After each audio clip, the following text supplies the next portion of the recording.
cunaan xalaal baahayn hooyooyinkiina dhalay marka ay googe waxaan kariyo iyo waxa siiyo midna uma hayo anta dalku wuxuu marayaa halkii ugu adkayd maadaama hooyo suuqa fadhida iyada oo shaqaysata oo suuqa fadhida marka ay maciishadii ku qaali garowday maanta ay leedahay iyadoo ooyeysa suuqa hargeysaan dawarsada maanta waa maalin waxa aynu cunaan xalaal baahayn hooyooyinkiina dhalay marka ay nooca yihiin inaga oo magaaladeena joogna marka waxa weeyaan waxan waa mas'uuliyadda madaxweynaha qaranka in institutionadiisa la xisaabtamo wasiirka arintan ku shaqadalina maanta kale adduunka waa inuu iscasilaa markuu arko ayeedii hooyadii iyo dhallaankii ooyaya waayo ummaddu laba waxyaabood bay ka carartaa gaajo iyo colaad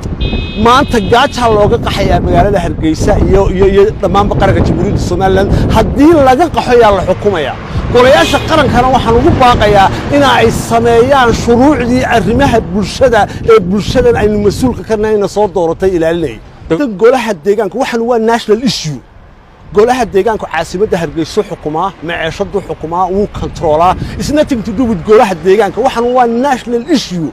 wax loo baahan yahay wasaaradda ganacsiga xukuumadda dhaqaalaha waxaan ma aha inta aroortii habeenkii aad seexatad aroortii soo toosto tira masaakiinta intaasan ku kordhin waxaan aad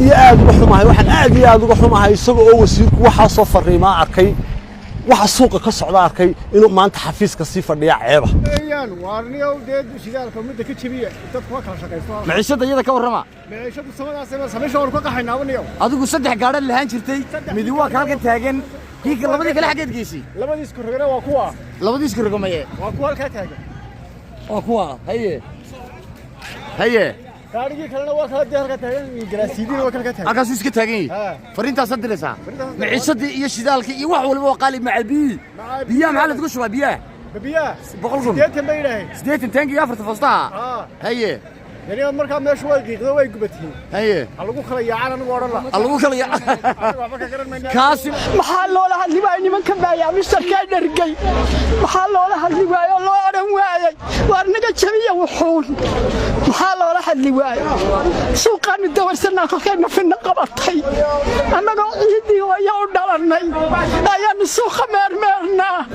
أنا نبرنن كل كانوا حاجة لهين أنا نبرنن